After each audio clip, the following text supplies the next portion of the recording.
Hey XLG, this is not Nate Night Party, and this is not much to say about. At least for me, on Frieren. I will say I will have to gush about Stark, but we'll do that in a minute. But hey, everybody, welcome back to Anime4ALL podcast. What's up, extra large G? Big guy. XL. XL. G, G, G, G, G, G, G, G, G, G. He says, "Hey, back." The Anime4ALL podcast. We're looking to review episode 6 of season 1, Frieren's Beyond Journey's End. Wow, I am not keeping up the numbers of these episodes. I'm just watching them, which is a good sign. So this episode, very basic. You see Stark. We get a little more information on Stark actually, and I think this is a good episode that they decided to do this with. I also love that they also decided to show us like Stark and Fern interacting later on in the episode. I thought it was like a cute little moment there between these two. And seeing they kind of like are kind of like they have something in common. But the first episode begins with Fern seeing where the Fisher came from, and understanding that Stark was the one that made the Fisher. I did find it kind of interesting that she grabs his hand to see the damage done to his hands from training, and like without really much of a reasoning to do, kind of like pumps Stark's ego up a little bit for not to work, because Stark's pretty much he doesn't believe his own hype apparently. Yeah. But Do you know, if I was Stark, you know what one of my pickup lines would be? I'm afraid, but go ahead. Imagine him walking up to a girl in a bar and saying, "Hey, do you know where babies come from?" That's right, they come from the Stark. That broke my brain. I'm sorry. Ow. Why? This is why I was afraid. I knew it was gonna be like a bad joke Dude, that he was proud bar of. stool would be soaked. Did he walk away?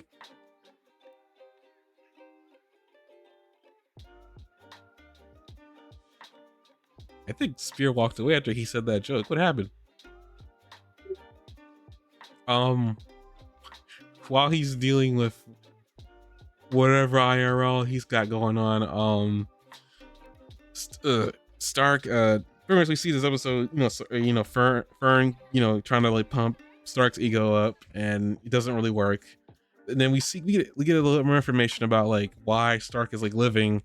Apparently, he's been living in the town for like 3 years now at this point, which is actually kind of shocking. I didn't know he was living there that long. You can't hear me, or you I thought he had been there for like 1 year.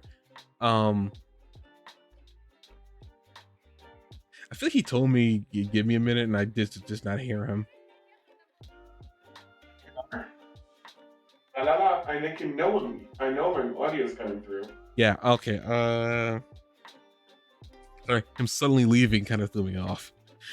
I didn't suddenly leave. Can you hear me? I'm a 5-year-old. Everything just messes me up. See here. Get my thoughts together. Can you say like purple if you can hear me? I guess we can just get to the Stark fighting.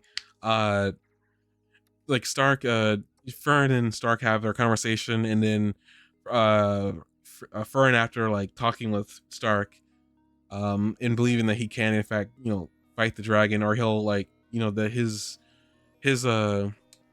that his scared, his scaredy cat nature won't like interfere with his ability to fight the dragon, because apparently she tells him a story of like how she was in her first fight and thought she wasn't going to be able to make it, and then her instincts took in from her training because Frieren was going to help her. She walks back, with a smile on her face, believing in Fern. I guess he turned on the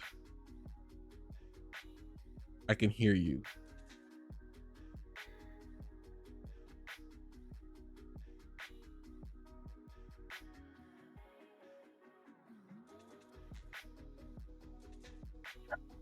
Can't hear me right now.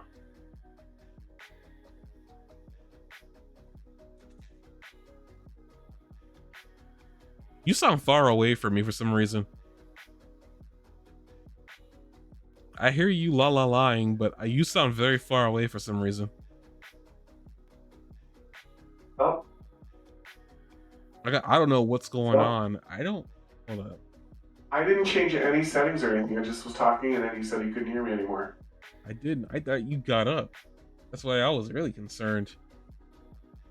Or anything. I didn't change the setting or anything. I was just. I didn't change anything. The only thing I did that affected sound is I muted Frieren.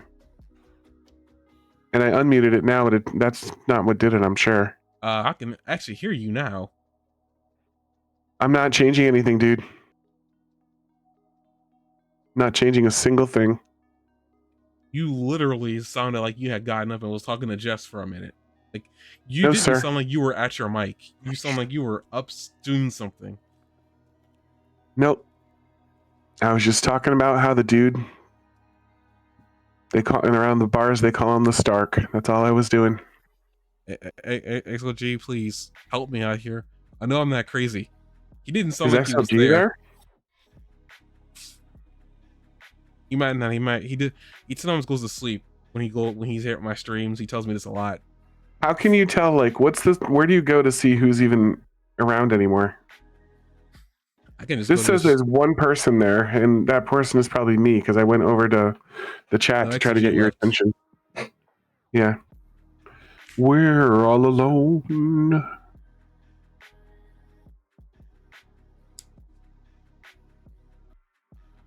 Oh, my headphones were giving out because like I was still able to hear the VLC music.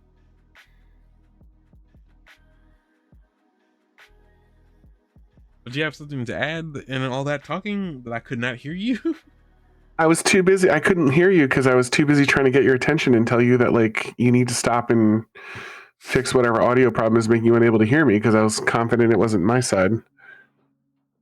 I quickly checked a few things to make sure it wasn't me, and then I was like, I was like, Vish, you gotta help. We gotta collaborate on what's going on here. I didn't change anything. Like you suddenly, like in the middle of your Stark joke, after your Stark joke, it literally sounded like you got up and left because I didn't hear you say anything to me about it, and I was very concerned. Like, oh, I hope nothing serious happened. That's why I was carrying on. As I was carrying on, I was hearing you in the background, but the way I was hearing you was literally almost like you were far away. You had walked out the door, and I was still somehow able to hear you. That's what it sounded like to me. So like if you were saying you need to stop, it was like I was not hearing you during that because I could have sworn you got up, and I'm not like, this isn't me trying to be funny. I'm just like, this is literally what I was hearing. I don't know what happened. You sound close to your mic now. You say you didn't change anything. I don't know what happened. Maybe Discord had an issue.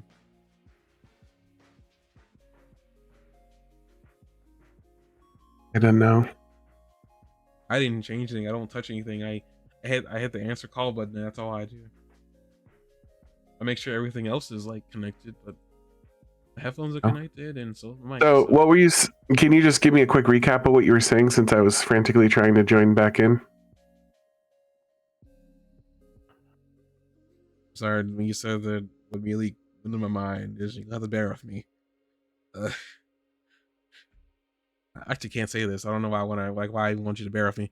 Moving on. I didn't really get too far. All I was saying was like after your Stark joke, Stark we see this, Fern talking with Stark and sharing a story with him that she also is afraid during fights. She was also afraid during her first fight with with the monster she had fought, and but her training kicked in to help save her because Frieren was gonna save her. That was the last thing I said before you typed what you said. I don't think it's really much to say other than Fern walks back with a smile on her face to the hotel room that Frieren and her were staying in, and Frieren apparently was in her nightgown, about to go to sleep, I guess. And, and Frieren was like, saying that she was positive, that he was gonna be there, that he was gonna be helpful. And the next day, they go to pick up Stark, and Stark ain't there. What I thought was funny, and I was like, oh dear. When he said that he left, I was like, oh, did he actually leave? Did he actually abandon them? And apparently, no, he didn't. I don't know where he was. He doesn't really explain where he went. When he does show up, Freeman's like, oh, you took your sweet time. And he's like, well, 30 seconds is all you need, right?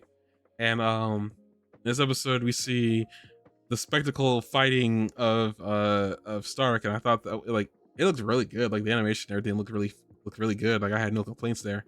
While this is happening, though, Frieren goes back into we see the conversation that she had with Aizen, and one of the things that she brought up too is the fact that because Stark was facing the dragon and his arms were shaking, and apparently Aizen also had shared this exact same tick, where he was afraid in the fight and his arms would start shaking. And according to Frieren, I didn't really time this out, and I probably could have, should have. That apparently Stark's arms were shaking in the exact same rhythm as Aizen's were, and I was like, oh, that's interesting. They also learned that apparently the mark on Stark's face, he tells this to Frieren, that was apparently Aizen, and it was the one and only time Aizen punched him. And then the other side, we find out that Aizen didn't mean to, apparently. He just kind of did it. Apparently, I think he said he did it as a reflex or something like that. He didn't really mean to. And he didn't know what to do or say, so he just walks away from Stark. And I'm guessing that's when Stark left. But apparently Stark took that as he thought he was a failure. I was like, wow. Why did you think he was a failure? Because Aizen punched him, apparently. All I could get from everything that he was talking about with that mark on his face was that he got that. He said that as a sign of disappointment. Yeah. And I mean, I'm guessing that's when he left, because I'm assuming he thought he was a failure. Yeah, I got that vibe too. But apparently that wasn't the case, and Aizen felt bad about it.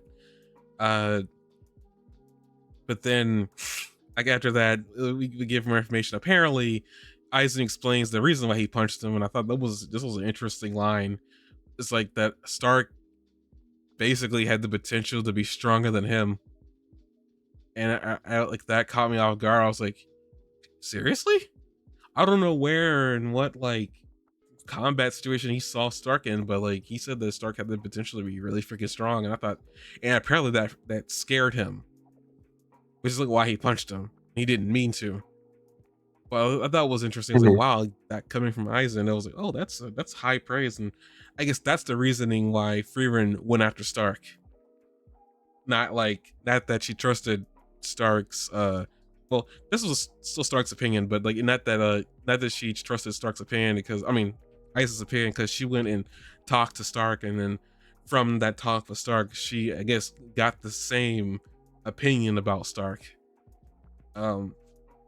So basically, I don't know what the point of her still saying she needed 30 seconds with this dragon was, because to me, I got the vibe that apparently Frieren knew that Stark was gonna kill this dragon in 30 seconds. Yeah, she didn't even start charging up.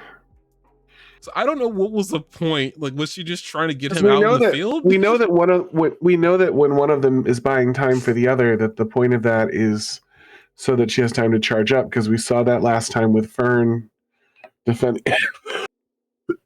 on defense until Frieren could finish charging her attack. So that's what was going on here in theory. But when Frieren knew that she would excuse me, if Frieren didn't already know by looking at the cliffside in the last episode that that she wasn't needed in this fight at all, she did know it when excuse me, what a mess I am. She did know it when the dragon didn't charge, because she said the dragon's just standing there, and Frieren said he knows better. Oh yeah, I guess we can talk about that point too, because we talked about this last episode. Why hadn't the dragon attacked the village? He because there was knows all better. these theories going around. I was like, what's going on? Why is he attacking it? I had the theory at first. I didn't say this out loud, but I had the theory that maybe he was afraid of Stark, but I had nothing to confirm that. I'm glad this episode confirmed it. So that it was afraid of Stark, and Stark didn't know that. I thought that was interesting. Yes, I'm gonna say sorry. I didn't mean to interrupt you. No, that was it. You just kind of summed up what I said. But I thought it was like, I mean, she said the dragons are really smart, and it could feel. It was like, how much power does Stark have? It's like, it's clear that Stark doesn't think he's that powerful. Um, he doesn't think he's anybody really, but it's clear with this fight. Within 30 seconds, he killed the dragon, and all he was trying to do was subdue it, and he just straight up killed it. I'm like, good lord, like how strong are you? I wonder if it's one of the situations like Stark has a lot of power, but he doesn't know he has it, and unfortunately, as a result of that, he doesn't know how to control it. I'm actually kind of interested in if that's the direction we're going with him. Is that he might have a lot of power, he doesn't know he has it, and unfortunately, because of that, he can't control it. Because like that dragon dying in 30 seconds was impressive. And I like how like Stark was down there saying, "Hey, you gonna fire on this thing? I subdued it for you already." If Frieren was about to like step forward, and then she just held Frieren just held Frieren back, saying, "No, you don't need to do anything. It's already dead." And he's like, "What?" And then you see the dragon just dissolve. I'm like, "Oh, geez, like that is that's interesting." But after that, Frieren is all happy and sunshine and rainbows, because she gets to hoard all the treasure. But apparently, Frieren says, "No, we can't do that. That's too much." And I forget what she says, something about like you can only carry so much, and Frieren's down there just like looking at everything. Stark looks like he gets the book. He picks up the book, that she was after, and Stark is like wondering like what's the point of all this treasure. He doesn't see the point of it, and Frieren just kind of does the whole like, yeah, Aizen got the same exact thing. You see that in the adventures that she had with Aizen wasn't as thrilled with her desire to pick up magic spells and the like and stuff like that on their journey. Aizen just like wanted to get the job done, which I thought was an interesting piece of Aizen's personality that we did not see. I was under the impression that he was a lot more like I was under the impression that Aizen was a lot more like chill back when he was journeying with them, but apparently that wasn't the case. Um, he seemed to value time a lot more, like to an excessive degree, while Frieren didn't to an excessive degree. So those two kind of like counter each other really well in that group. And then like Himmel was like saying like, well, I mean, hey, do you want a boring journey or a fun one? And, Aizen still didn't see the point of it.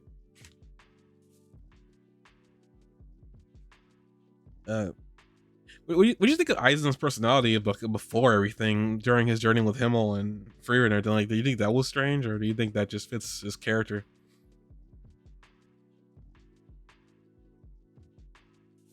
What was his character, Rick? What did you think of Aizen's personality during his journey with Himmel and Frieren and everybody compared to how he is now? I think we're learning about Aizen. I don't think we really know that story yet. I think that I really like the character design for Aizen. I think that he is a much more emotionally expressive dwarf than other dwarves that you would see in the fantasy genre. And I think they balance that unusual characteristic of him out by taking away almost all of his, I would say all of his facial expressions, because he's basically like not animated at all. Like he's eyes and a beard, and I've never seen the eyes blink or narrow or do anything that would turn them into an expressive engine. So it seems like to balance that out, they've made him more expressive emotionally, more giving, more like talkative about how he feels about things. And I think it's interesting, but I think that we're just learn as we continue to learn about him, we're going to learn about what he's like then and what he's like now and how the two things overlap. I mean, I feel like I learned a lot from him, like the way he talked about like, how he didn't enjoy Frieren's incessant desire to want to collect magic during when they first met. I didn't expect him to even say that or even have an opinion about it. It didn't seem like it mattered to him not all that much. The way he talked about time seemed like he didn't like he knew he was on limited time. I mean, it's obvious because he's a dwarf and he probably does have a lifespan, but still, it just seemed I don't know. It just didn't seem like something based on the way Eisen is now. I didn't expect that to be how he was back then. But maybe I should have expected that. I don't know because I mean he didn't know Frieren back then until they had their 10-year journey together. Yeah. I think that Frieren is just learning who he is right now anyway too. Even though I think Frieren like related to him more than all the others, I think she's paid so little attention to him originally that she's just now learning what type of person he is.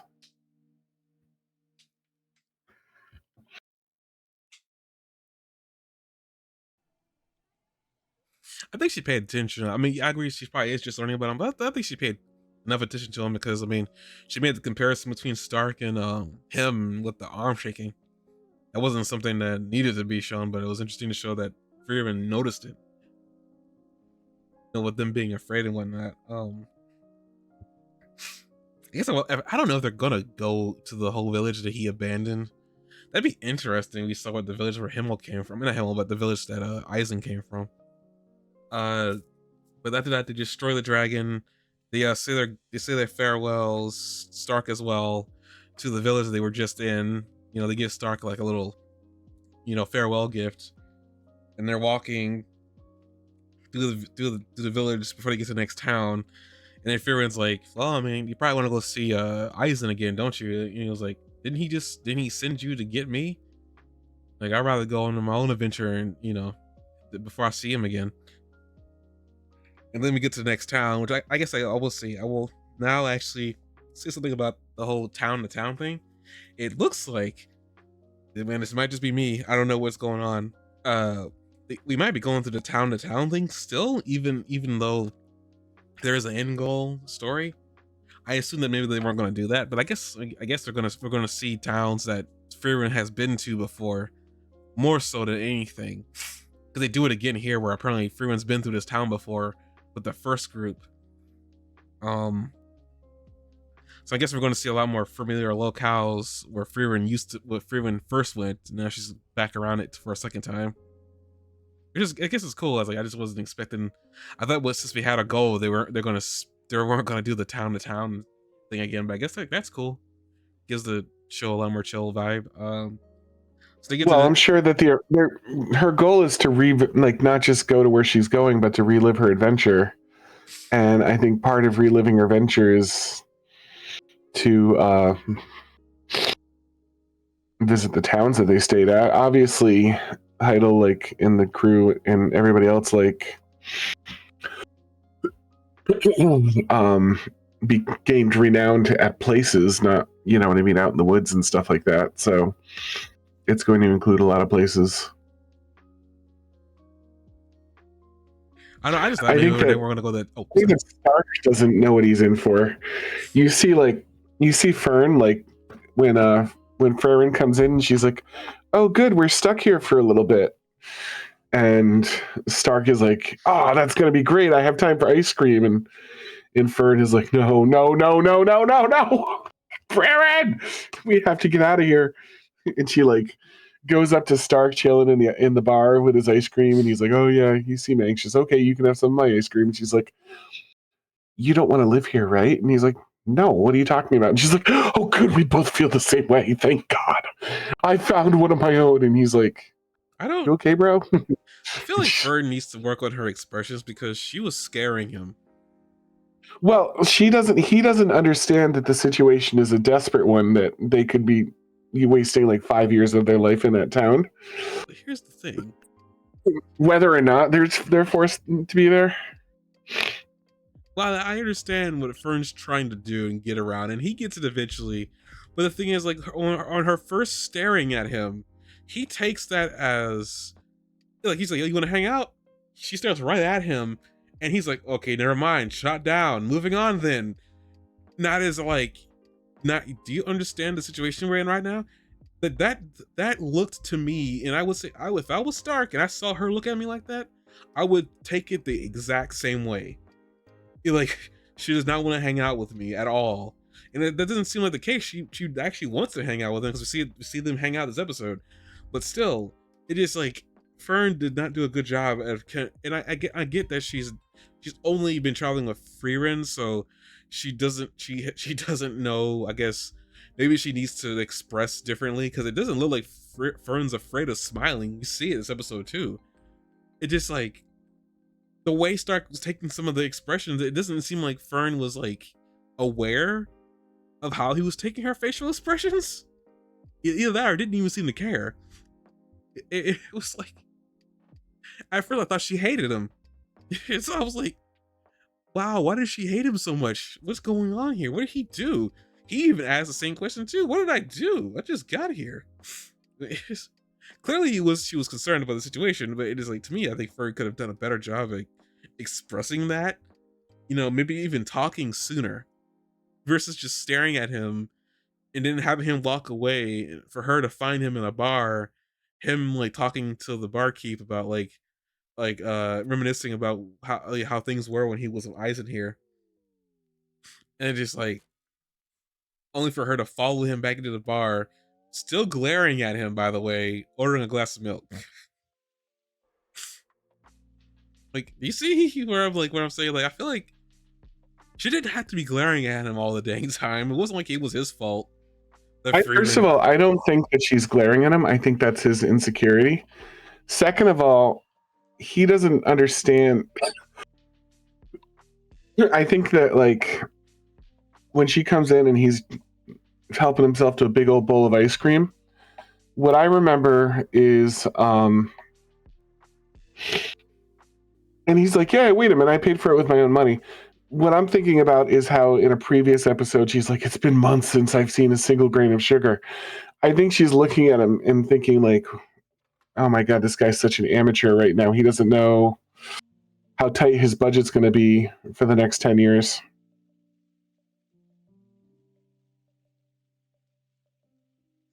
I I'm don't going to know. I keep my feel mouth like it's shut. just like you can right away her expression like that. I just like I see that face. I see enough anime. That face is a glare.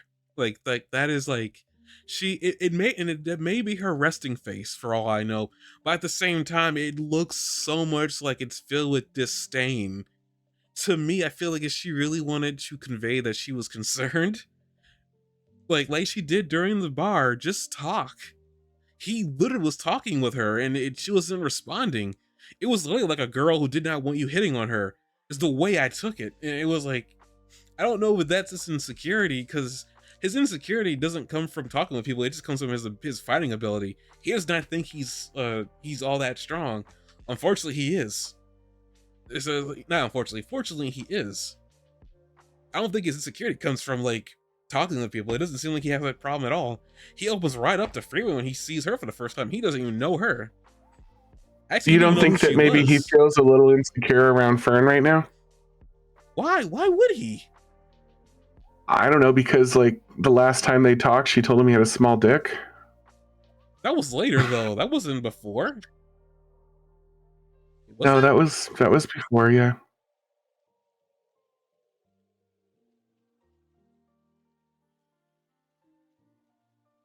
No, I highly doubt that. I doubt he's trying to.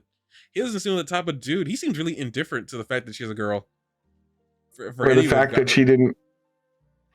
Here's a few signs. First of all, we know that he's not good at estimating his own abilities because he was terrified of the dragon and thought he stood no chance in hell. We know that even when he killed the dragon, he thought the dragon was still alive. So we know that he's not like the world's greatest judge of like his own personal skills. And then we know that when he's like, "So do you want to get some ice cream with me?" That when Fern doesn't answer, he assumes that that answer is no. But then when he walks away, she smiles ever so slightly and follows him and does actually sit next to him for some ice cream. So he never even gave her an answer, just like an answer um, before he had already assumed that the answer was no. I don't know if that's insecurity because, like, I understand where you're coming from with that, but at the same time, like, yeah. I've seen a look like that before, and it's like I sat there for a few minutes. Like, I feel like to me, it's like if I had that happen to me, I would do the exact same thing he did. I don't know if that's insecurity. I feel like that's just assuming she wanted nothing to do with me. You know that she like again, he doesn't know anything about this group. Why would he like? Why wouldn't he assume that that look meant no versus her just like her resting face? Like, because on top of that, she's never given a different look at him. Period. Most of the time, like if there's a look in his direction, it's disappointment, and it's like I don't like. Are you saying he should have waited longer? I don't know how much longer he should have waited for a response from her. To me, I agree with what he did there. I mean, she looks at him like that. I think they kind of froze a moment in time there, in my opinion. Like I think that because it's for us it was a few seconds, but like for that we got to see the moment twice. We saw him ask, and then we saw the drawn out like moment where they like play dramatic music and show that, you know what I mean, what happened. But I don't know. Like, I mean, go with me for a minute. Okay, you ask her a question like that, right? Like, I feel like there shouldn't be too much of a waiting time between a yes or a no. Like, I feel like if you ask this girl a question like that, and it's a genuinely like it's not even a really a creepy question. He's just asking if you want to hang out someplace, like while Frieren does what she's gonna do. I feel like an emphatic yes or a no shouldn't be that hard to get from her. So if she doesn't give you that, and all she does is glare at you, I consider it a glare. You don't say it's a glare. I consider that a glare. I feel like for insecurities or not, which by the way, his insecurities are more in his fighting ability than anything else. He seems really open and friendly. He doesn't seem like he has that typical what's the word I'm looking for? Introvert personality to him. Like, so I feel like social insecurity for him, I don't think is a huge thing. I just think he's taking cues visually from her because he doesn't know her, first of all. So he only can go off of like how she's presenting herself to him. And when she's just giving this blank look, like, of course I'm going to assume that, okay, the answer is no. I feel like that's a legitimate response. That's a legitimate, like, reaction to that. It's like, you just don't sit there staring at her face because she's going to think you're crazy. Regardless of everything else, going on and all the, I guess all the other cues that she could have been giving. And even on top of that, even with the whole even if she did call his dick small, I don't think he responded in a way of like, man, I liked you. And no, like it was just a random comment that she didn't need to say, and he even expressed that. Like, you didn't need to say that, type of situation. I think it was more just to be funny because usually seeing through clothes spells are usually the reverse, but whatever. I don't know. Just like, he didn't. I don't think he's insecure with talking with Fern. I just think he just. I love how Frieren was like, "Wait a minute, my body doesn't do anything for you. What the hell?" I think that was just Frieren just like just poking fun. And also, I think if there's anybody who's insecure, I think it's Frieren compared to Fern. We've already kind of seen it already, but at the same time, I don't know. It just I don't know. I mean, you think he's insecure for talking to her? I don't know. It just to me, it doesn't seem like he doesn't give off the typical male insecure talking to a girl vibe that I normally would expect from a character like him. As far as I can tell, his insecurities are strictly dug in his inability to tell his ability in fighting. He seems like an open book to me.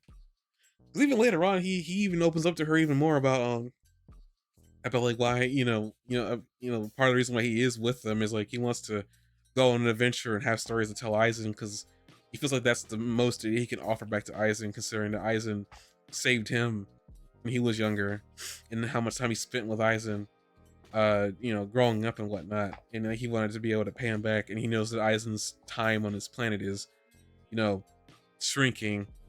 And they're like, oh wow, they're giving a timetable on Aizen's life. Like, I don't know when he's gonna die.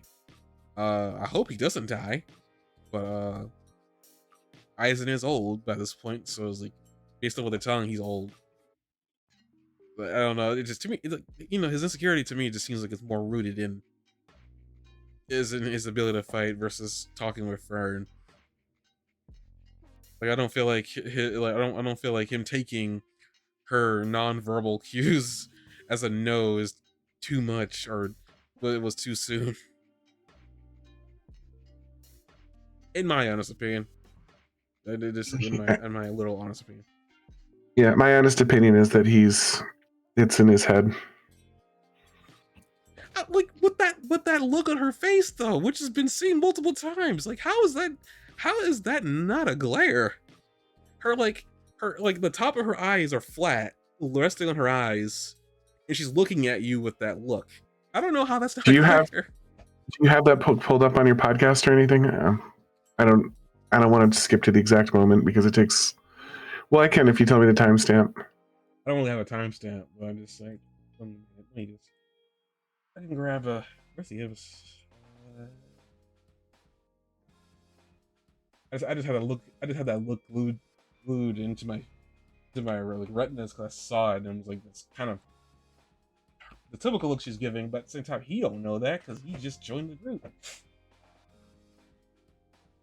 This looks like he could be considered a glare to me. But Where's the timestamp?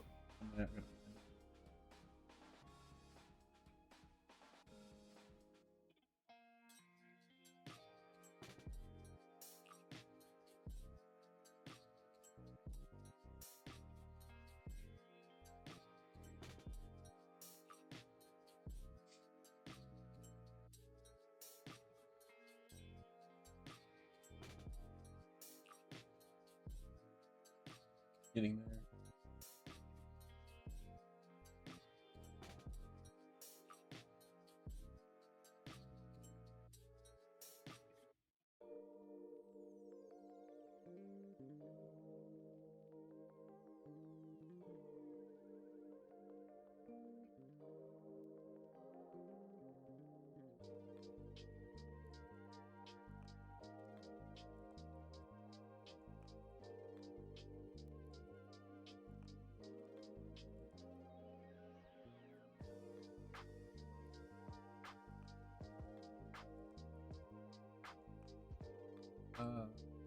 Uh,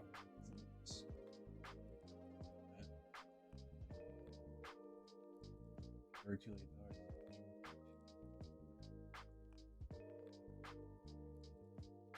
Yeah, the soul filter.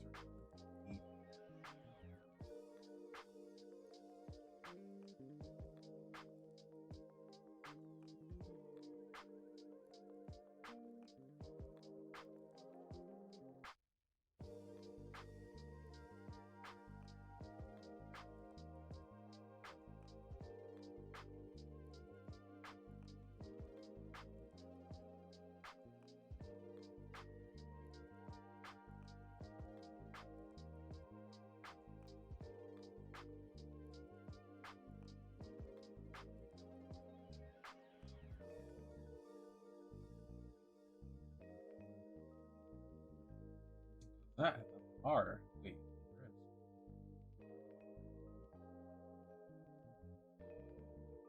Solve.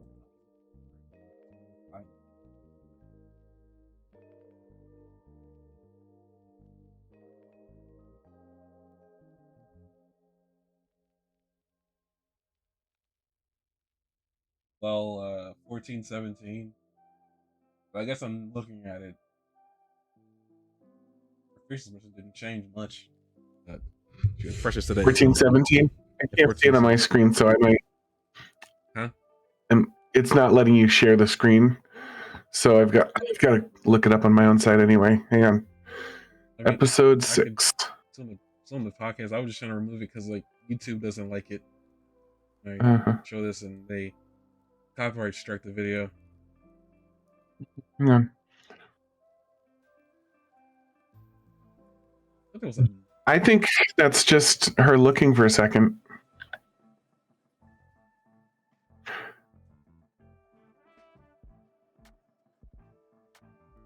I would consider that a glare, especially with the freaking background. It's the only expression her face has most of the time. It's like...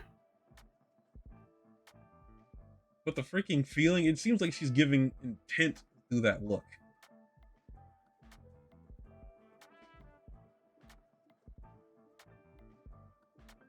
I don't know, like maybe the cloud is him.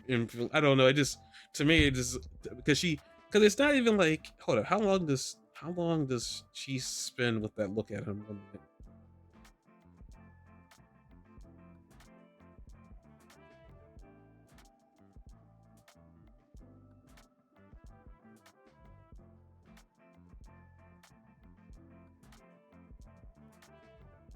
I think that was long enough for a response. I still stand by what I'm saying. She could have just said no or yes. I mean, whatever. It just, to me, I feel like that was too long of a response. And again, I don't think he's insecure with talking with people. I highly doubt that's that's an insecurity thing on his part.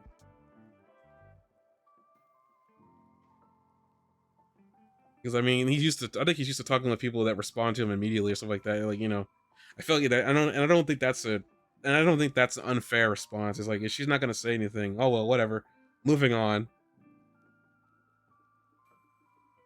he does just that too. He moves on. She's the one that chases him down.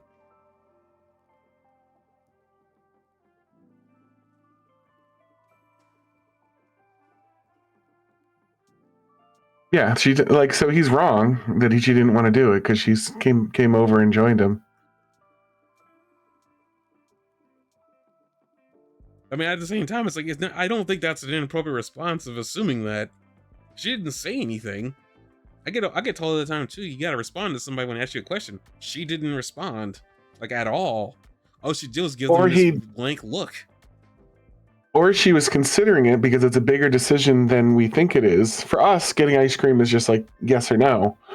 For her, it's like, can I afford ice cream? That's a pretty big indulgence. Let me think about that. Oh, he walked away. I don't think he was intended to go. I think he just wanted to hang out. Did he say that he wanted to go get this specifically? That's what he wanted to do? Yeah.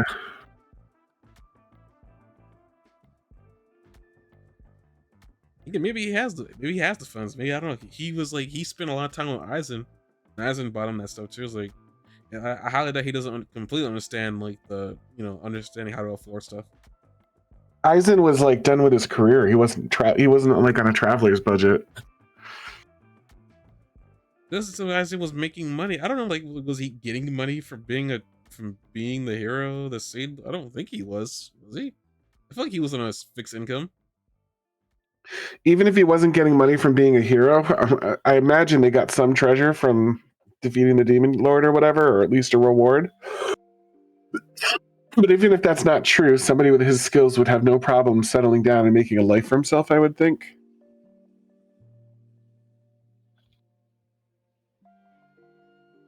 I guess I don't know. I feel like she still waited way too long. Like, she could at least said, maybe I'll think about it, versus just sitting there and then thinking about it. Like, I don't think he was wrong for assuming no was the answer. I feel like that, like, that's where I'm coming from. I don't think with the way she responded, or not responded in this case, his response was the wrong one to make. In my honest opinion, I feel like that was the right one. He didn't want to bother her because it seemed like maybe he was bothering her. But again, I don't think that's an insecurity from him, a social insecurity. I think that's just like, That's what he assumed based off the non-response she was giving. Like again, I think she could have done a Yeah. little bit better, maybe smiled or something like that, maybe tried something to give him a clue. But I was like, I don't know, it just seemed like she definitely was glaring at him. Maybe that wasn't her Uh-huh. intent. Maybe that was not her intent, but at the same time, it's just like, again, I don't think he was. Again, I still stick with the whole his insecurity really lies within his fighting. Now, can it bleed into anything? I guess I don't know if he didn't seem all that insecure when talking with her. It wasn't like he was like, you know what, I don't know what I did to you. Please, I don't think that's insecurity. I think that's just like, hey, I'm not trying to fight you. I'm just trying to enjoy my day here. Done that multiple times. Like, hey, I'm not trying to start a fight. Just trying to enjoy my day. I could see it. uh, With that being said, I don't know. She seems to like him okay. And he seems to not really think she likes him.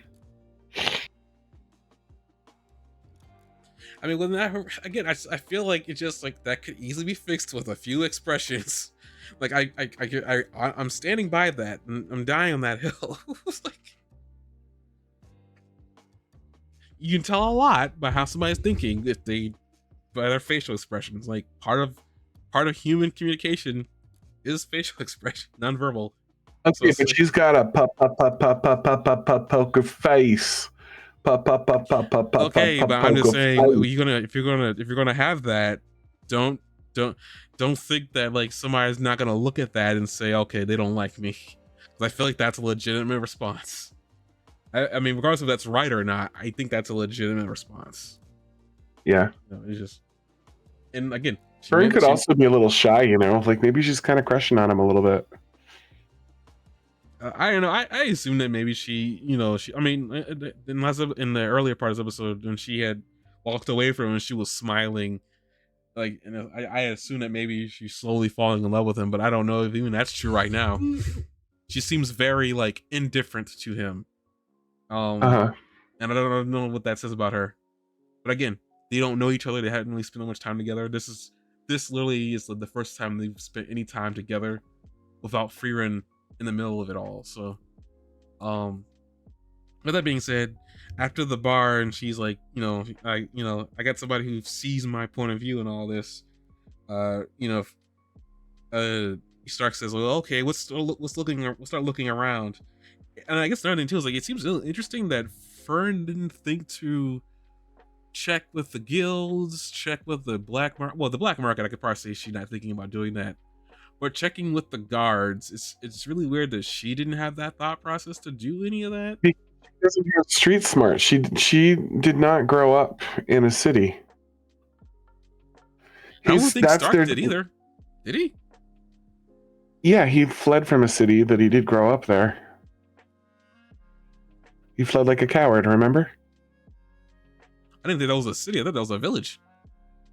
Either way, like he's at least society based, you know what I mean? Like he's at least, and he's also, when he fled, he probably came there with very little to show for it. So he's probably also someone that like has some little bit of experience making do with,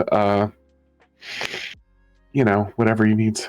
But I mean, Fern had a family that seemed well off. They had a house. She lived in a city. So that burnt up.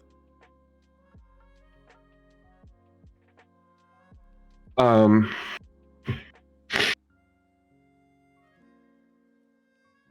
don't know. She's also studious, you know what I mean? And was raised by a pastor.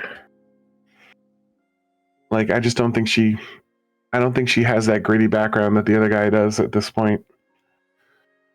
I'm sure that being raised by a dwarf and having fled your village and then coming with probably little or nothing to your name to a different village where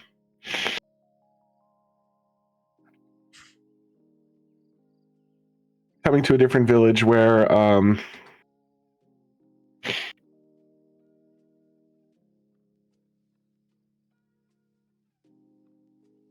Sorry, my brain shuts down. Fled from a village, came to another village where like he probably had very little, and they had very little because shortly after he got there, like everybody sort of low key got their asses kicked. By a dragon, that ravaged the countryside. It just seems like that might not have been the story. I think well, my thought process, I don't think it would take street smarts to go and check with the guild, because like the guilds aren't exactly like, I mean, they're kind of, it's like an actual job that you can get and go on adventures and stuff like that. It's not, I can understand the black market, like that would take street smarts because you wouldn't even think about a black market. First of all, you probably don't know where to look for one. I wouldn't even know where to look for one for that. So I'm forgiving on the black market thing. It just seems kind of interesting that she didn't either, or the guard. I just don't think that it takes street smarts to go check with those two sources, that he brought up. But okay, maybe she just didn't think about it. But they spend some time together and they start looking around. The guild doesn't have anything for them, and then he goes and checks. He brings up the black market. They go check there. I thought it was interesting that he decided to have her tag along with the black market, because I'm telling you, those guys looks rough. I'm like, I don't know if you would want to bring a girl with you, not like for like I feel like they would try things on her, but I'm based on what I saw, they didn't. So either they didn't recognize her or they didn't want to try with the way he looked. Yeah, he basically was just showing his scar and being like, "Do you want to know how I got my scars?" And I just thought it was interesting that nobody like, tried or even looked in Fern's direction, gave a look of like, oh, she's pretty. Like, it almost seemed like she didn't exist down there. But I'm guessing I guess it also could be her look also too. It's like, I don't want to deal with her. She kicks somebody in the balls. But, or at least say that they're small. Moving on. Rather that, they strike out with the black market, and then he says like he checks one more thing, and it's the guard that they first ran into earlier in the episode that didn't bring up that when Frieren was there, they talked to a guard, and the guard was very adamant that they weren't going to pass through this gate for some really weird reason. And then he walks up, but they go talk with one of the guards, and then they strike out there. And then they're on the top of the gate looking over the horizon, and Stark has this conversation with her about like why he wants to do what he's doing here, because he wants to like take adventures back to Eisen so he can tell him the story to give him some of the joy that Eisen gave him as a kid. But I thought was nice. And then he also brought he knows Eisen's like time on his planet is running low, and he wants to be able to get back enough time, which is like why he did like what's the word I'm looking for? He did agree with Fern that they didn't want to be stuck here for a long time. Wasn't the time that was floating around that town that he wouldn't open for another 3 years? Something like that. Like they were going to be there for a long while. They had waited. I forgot the exact time period that they threw around down there. But after that, like they strike out there. They have that. Like, they have a little like heart to heart, which I thought was nice. I was like, this part of the episode's clearly meant to show us Stark and Fern hanging out and talking to each other, because they didn't have that time yet. So I'm glad that we got a chance to have that here.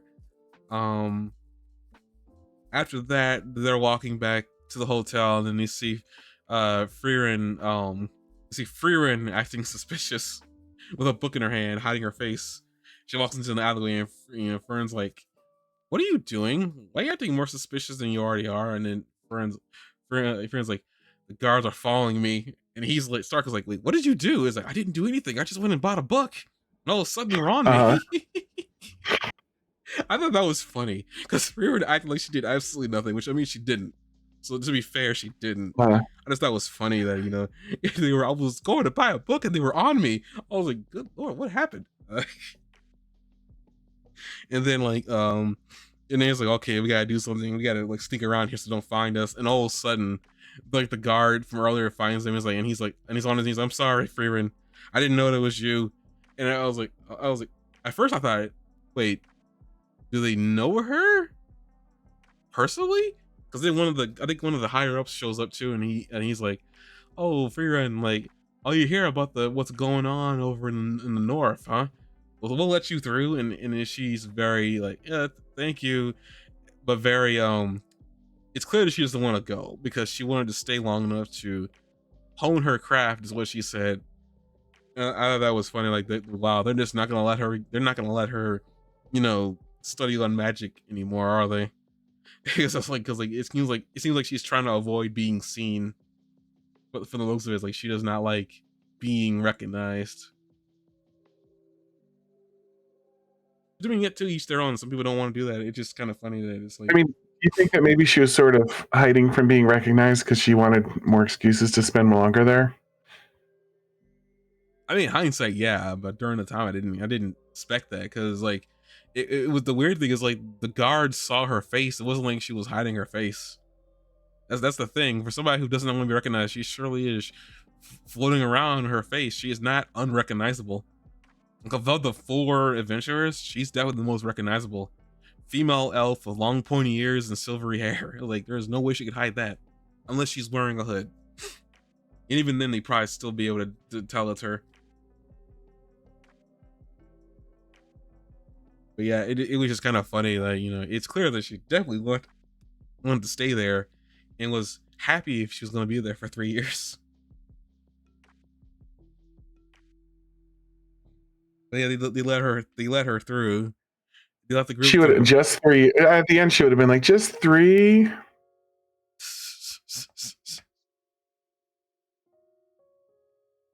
Yeah, actually, she probably Don't you think? She probably Just would. 3.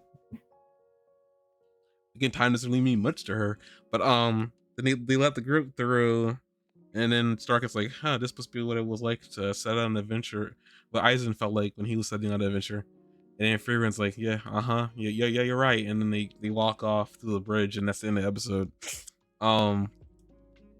Overall, really like Stark. I really do. I can't wait to see more of what he does in this. Does with this group in the future. You probably got more notes, so you can open the floodgates. Okay. My first note is Eisen is a dwarf from the show Frieren. He shows up a few episodes ago. Stark is probably a human. We don't have that stated overtly, but he seems to resemble a typical human. He first shows up in the previous episode. Fern starts a few episodes ago, and we just like to assume she's a human. And one thing that a lot of people don't always. He's done.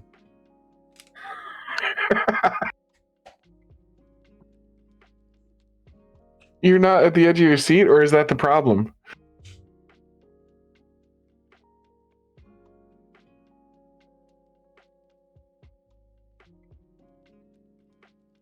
Man, I wonder what it sounds like I'm pooping right now. I wonder if he turns his microphone off so we can't hear the echoes. There's definitely likely echoes going on right now.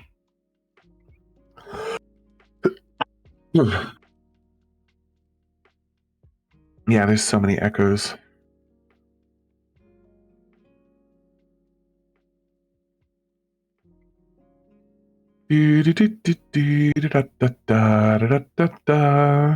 Skilly bop. 3 bop. 3 bop. 3 ba-da-ba-dee bop-bee bop bow. Obi-Wan Kenobi, Obi-Wan Kenobi Kadow. Skilly bop, skilly bop, skilly bop, skilly bop, skilly bop dee bop bow. 3 bop, 3 bop, 3 ba-da-ba-dee bop-dee bop bow. Bow. Quagga, quagga, quagga, quagga, quagga, quagga, quagga, gun. Qui-gon, qui-gon, quagga, guggity, gucky, guck-gon. R2D2D2D2D2D2D2D2D2D2D2D2. Chewity bop, chewity bop, chewity bop, chewity bop, chew chew chewity bow. And sola, so sada ha sala ho. And ha solo noodle bow.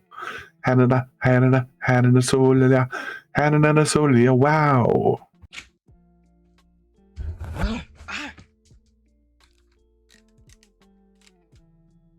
Huh? What happened? I didn't say anything. Well, you can take your notes. I know what's gonna happen now. Just like,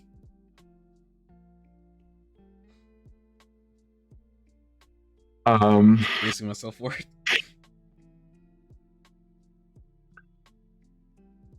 I liked the theme in this, that being a teacher being a teacher sometimes involves stepping away when a student is ready to do it themselves, even if it's hard or feels risky. What is the name of the corrupt priest? Is that Oh Heidel? no, Himmel's the hero warrior. Heider? Hyder, I think it's Hyder.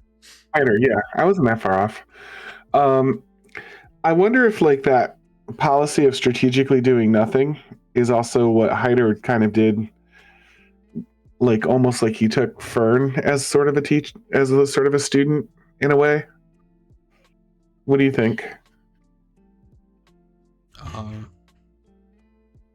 I don't know. I mean, Hyder said he couldn't really teach her anything because, like, you know. Sorry, Frieren. Like he almost took Frieren as like almost like took a teacher role with Frieren. Ooh. Did you hear that? Yeah, I don't know what that was. Sorry, that was me. Oh. Frieren, Hyder kind of like knows that Frieren like would benefit very much from Fern, as much as I think he was kind of doing it just as much for Fern's benefit as Frieren's. As a matter of fact, Frieren doesn't seem like the safest person in the world to hang out with. I think that he genuinely believed that Fern would do each other some good, like not just one way or the other. But he almost kind of like knew that she needed to see it for herself, so he kind of like put her in a position where she would learn Fern's like what type of person Fern was and learn it firsthand and step away a little bit there too. So there's like I think there's other situations that we've seen in the past and we'll see in the future where like a wise person knows when to step aside and get out of the way of someone needing to grow themselves instead of like being handed growth. I'm going to continue looking for more examples of this as the season goes on, but we've seen that Fern and Stark both agree that that's happened to them a few times already.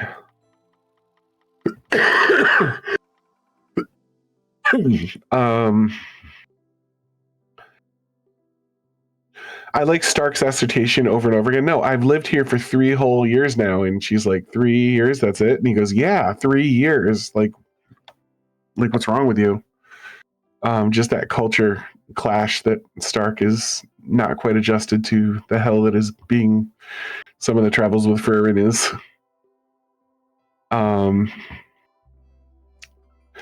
Aizen, I like the little dwarf wisdom moments that Aizen gets throughout the series so far, like him saying, being afraid isn't a bad thing. Without fear, I wouldn't have made it this far.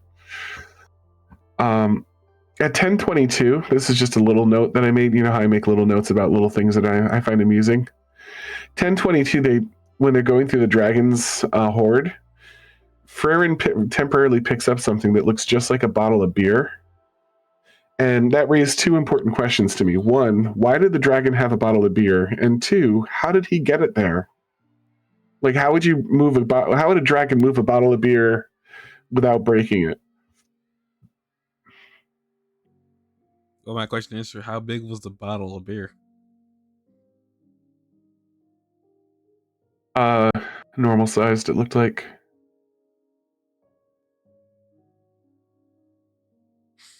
I'm willing to bet a human probably was walking by and they dropped it or something like that. I mean, it's not like dragons specifically go out to go and pick things up.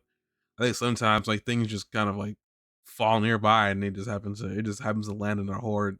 I think. Okay, but like landing in your horde and being a bottle, I don't know if you hear the logistics of what you're saying here, but like a magic bottle of bottles, beer. you know, if one of the bottles should happen to fall, it's no longer a bottle of beer. That's the point of the song. You know, Oh, I've never heard that. never heard the song 99 Bottles of Beer on the Wall? Yeah, I've heard the song, but it usually If ends with one of the people bottles drinking should it. happen to fall, 98 bottles of beer on the wall. No, I've heard I take a sip of this beer and then it becomes 99 bottles. Like that's the freaking wrong one I've heard. Like people drinking the beer. I have That's never heard about if one should fall, then they're not a, it's not a the two versions I've heard is if one of the bottles should happen to fall, 98 bottles of beer on the wall, which rhymes, so it seems like it makes the most sense. And the other version I've heard is take one down, pass it around. But I've never heard like I take a sip of the beer. like, I mean, they don't say it. I forgot the exact way it went, but it basically the one that I was familiar with is usually, they pass a bottle and everybody takes a sip, and then they count down. They count down the amount of beer that is still left. And as far as the beer and the dragon horn, I think you're thinking about it too much. I think it's just there to be funny. If you notice it, you notice it. I suppose so. Because all I'm saying is like people see that and they think that's just a funny little quirk. You see it and it's suddenly it's suddenly a World War situation. Not to make fun of you, but I'm just saying that some of the things that are just kind of there to be fun and quirky, you kind of take seriously. It's just really interesting to see that from a different perspective. It's like like small things you take more seriously than others. It's just other people find them as funny Easter eggs.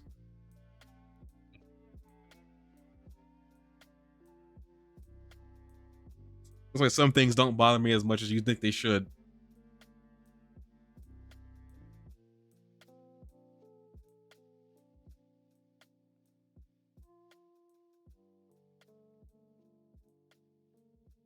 I don't know. It's just a thing.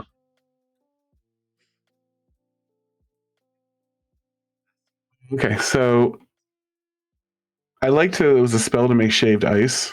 I like that these spells that they keep coming across seem to always be right on the edge of lecherous. Oh, this spell makes shaved ice. This spell lets me like, look through clothes. Like they're always like, yes, random, but also like, oh, it's almost nasty. Anyway, because I picture that as being like the perfect spell to be able to mix drinks with, and Hyters seem to be in agreement. We see a little return of Fern being Frieren's mother in this episode. One like with her like panicking about how she's going to get her out of the city, and another time when like they slay the dragon and Fern goes to Frieren like, look, just 3 items from the treasure pile, nothing else. I've got to put a limit on you or you'll go overboard. I also thought it was interesting that Stark kills the dragon, right? With the dragon that has a horde, which we can assume that a reasonable portion of that horde was stolen from his village and people like traveling to and from his village. And they run up after Stark kills the dragon. They both run up to it, and Frieren's like, "It's ours! It's mine! It's mine! The horde is mine!" And Stark is just like smiles and doesn't care that they're not talking about how the treasure is also his, since he and he alone killed the dragon. I thought that was interesting. I don't think he cares that much about treasure. Or I guess specifically he brings up like why does she care about that book so much? Because he doesn't see the reasoning behind it. He doesn't see any role like legitimate reasoning behind why she I even know, but bothered a horde. So it's a dragon's horde. I'm sure there's plenty of valuable things in there that he wouldn't have minded having, but like he doesn't make any complaint about the fact that they immediately say it's theirs and start grabbing things. You mean the deal was for him to take the dragon and she gets everything else? I don't know. I think a different person would have been like, "Hey, listen, at least some of that is mine. You didn't help me kill the dragon whatsoever. You said you were going to. I looked up, you weren't even powered up." I think that there would have been a case to be made there that he did all the work. She didn't contribute anything but be nearby for when he was dead. Anyway, I thought it was kind of a. I'm only pointing it out because I think it's revealing. It was a point where you get to see what a character like that would do in a situation like that. You know what I mean? Did he get upset that he wasn't included in the horde? Did he, you know what I mean? Was he still resentful about the fact that she was scamming him a little bit and didn't even power up the spell? Do you know what I mean? Like, was he going to reel from the power in his hands that he didn't realize that he had? No, he's just like, hey, that's pretty cool. Like, full emotional recovery from the situation that he just gone through and the treasure scenario. I don't know. I feel he got back at her. He called her an old hag. Frieren took note of that, and Fern saw he's gonna regret that later. Yeah. I find it amusing that Fern helped herself to a glance at Naked Stark. She already ascertained that the spell worked, but then she decided she'd go ahead and look at Stark afterwards. I like that her so small comment did more damage than the whole dragon did. I was curious how they got into the town that they can't get out of. It seemed like it was easy for them to actually get into the town, but the second they got in there, they were like, oh, we're stuck in this town now for the next 2 years at least. I think that town is only has a gate out. I think it only has a gate out. That's probably how they got Then how did they get into it? They walked into it like they normally would. It looked like there was a trail that led into it. I don't think the gate thing, which it would make sense that it would surround the town, but I don't think it's doing that. I think it's just cutting off an import and export. Considering that's what they are, was an import and export town. Yeah. I'm not gonna say it's not weird how they got in there, but I can only assume that there was a trail that led in there because like Frieren came there before and left. I know. It just seemed a little, not quite a plot hole, but like a plot gap, I'll say, where like I would have been interested to see how someone finds themselves in a place that they can't leave and that nobody can come and go from. No, I don't think it's that important of a story. That's just me. Sorry. I mean, a lot of the stuff doesn't make sense anyway. Like if nothing can really come and go and all trade routes are off, like, and they're stuck in the walls of this relatively small area that's full of buildings, like, where are they getting fresh pumpkins from? You know, like there was stuff like that I was looking a little farther into it than I needed to, but wondered about it nonetheless. If I could just interject, then, and this is just this is to add on what you're saying. I did wonder how they were getting food and stuff like that, how they were sustaining themselves when that was brought up. So you weren't the only one that did that. I just, for one, didn't care all that much. Yeah, that was my thought on it. I was like, at some point, you kind of have to stop caring because you're gonna drive yourself mad. Yeah.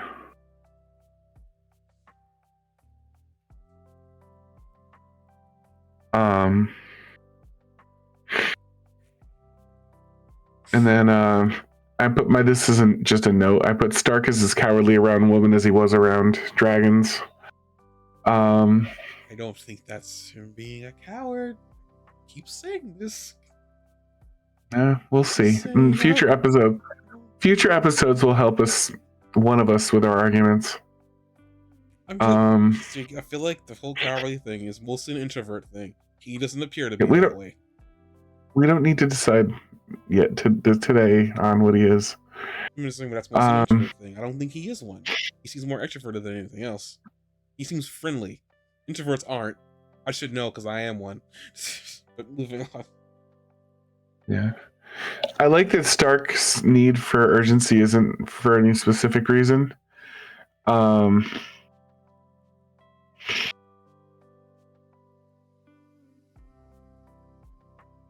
was I going to say?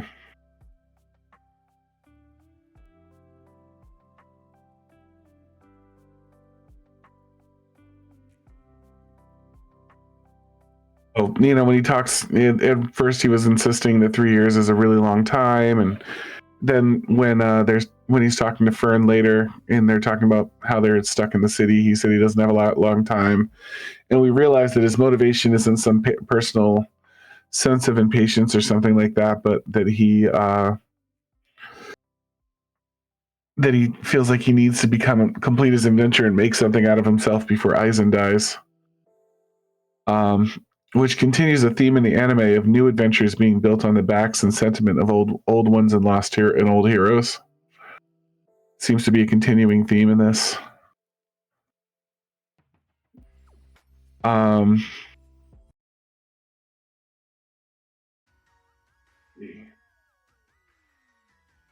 It took me a little while to figure this out, but Frieren has a magic suitcase of holding.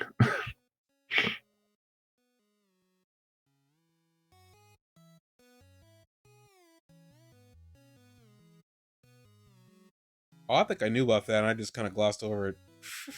I didn't really occur. I just saw her. I saw her with a suitcase and thought about how it must hold things, but it took me a little while to realize that she certainly has a lot more stuff than that suitcase would fit. So it took me a minute to realize that like that's a magic suitcase and not just a suitcase. I mean, it makes sense. She stores her staff in a spot we don't know where she pulls it from. Yeah, like I understood. She had a pocket dimension where she summons her staff from, but like the suitcase was a little different. Yeah, she got a pocket dimension. Sorry. It's all right. Let's see. My comment about Aizen. Episode 7 is like a fairy tale that doesn't tell me anything. And then I mentioned the ice cream purchase being a way to show that, because this series really is about like little hints about things, not telling you everything straight out. But I did think the ice cream purchase was a way to show that Stark is still kind of an amateur adventuring outside of a populated area. He might be ahead of Fern in street smarts when there's a street, you know what I mean, and an urban area to explore. But like I think once he gets out of this urban area and they're on the road again, I think Fern's going to be the one that knows what she's doing more. I don't know. I feel like you don't need street smarts to go look at a guild, because guilds aren't exactly like street gangs or something like that, or not street gangs, but like the guilds aren't exactly like they're equivalent of corporate America, as I want to say. They are literally a recognized job. So I don't know like why she wouldn't go to to an established organization for help. It just seems kind of weird. Like I understand the black market thing, because like that, why would you go there? But, like that does take street smarts, like that or the guards. To me, I feel like that doesn't take street smarts. So I feel like doesn't take street smarts for that, but whatever. I had some thought. I thought it was about something, and I completely forgot what it is now. I wanted to end on it. Crap.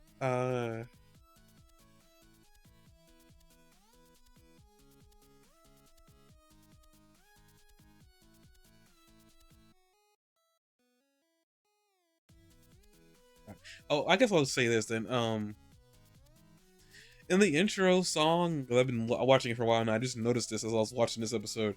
In the intro, when Frieren is shown like walking with her group, it's interesting what they do is that they replace what they have when she's walking. When she's walking, they show her with Himmel and Hyder. They show her with Himmel, Hyder, and Aizen. But then all of a sudden, like as they thrust her forward, like time has passed, and in those exact spots, because you can see where the trail leads. It leads from Aizen, it leads to Stark, and then from Hyder, it leads to Fern. I just thought it was interesting that it seems like for Fern, I mean not for Fern, but for Frieren, the replacements for Hyder and Aizen are those two, while she doesn't actually have a replacement for Himmel. That was interesting. Like when she's journeying, like it seems like she's replaced two of her long journey mates with two people, but she has not replaced Himmel of anybody. I mean, it's in the intro, so it probably don't mean anything. I just thought it was interesting they decided to do that. Well enough, a few other things I won't talk about in the intro, but had another thing. It was something just general speaking. I don't know what it was anymore. Probably wasn't important that I forgot it. Dang it. What was it?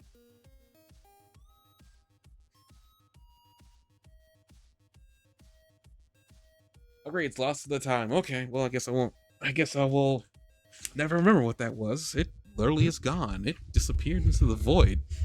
Okay, with that, again, I think I say this every time I watch review this, that really enjoying this episode. Really, I will say really fond of Stark. Here to see what the more this group does. Don't know if they're gonna add a fourth member. They probably won't.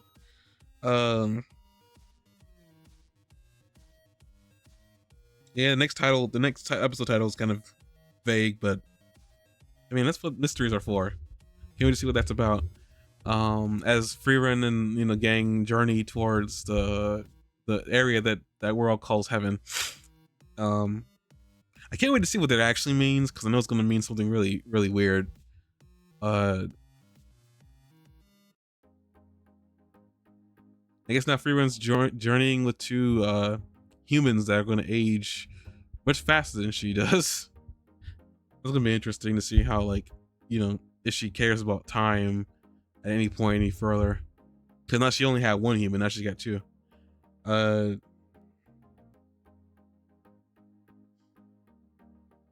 Actually, something like at one point, Fern says Mr. Stark, but I was under the impression I thought Fern and Stark were around the same age. Like, how old is Stark? He's 17 in chapter 10. I don't know what that means. Episode lines.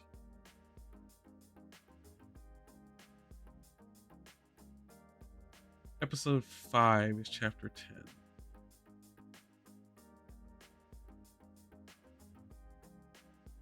So he is 17. How old is Fern by chapter 10?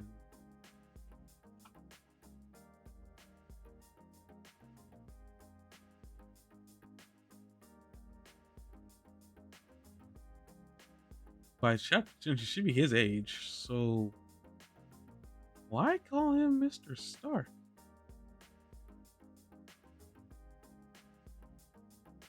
Okay, then I don't know what that's about. She's trying to be polite. I had no idea. All right, What? I think.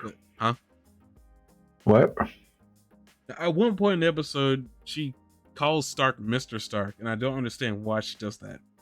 Because they're around the same. They are literally the same age. They're both 17. Maybe it's an awkward translation from Japanese where they used a version of the word Mister that had more connotation than that.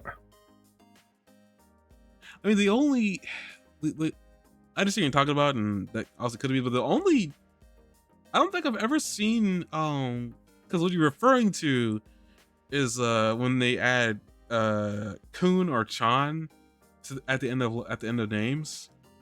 But I don't know how they would have mistranslated that, because normally in a translation they just completely get rid of it. They don't try to translate it. But I think only I could think of it as like maybe it's just a respect thing, but it seems extreme even in English. But okay, with that I am dragging this out. So good night, everybody. See you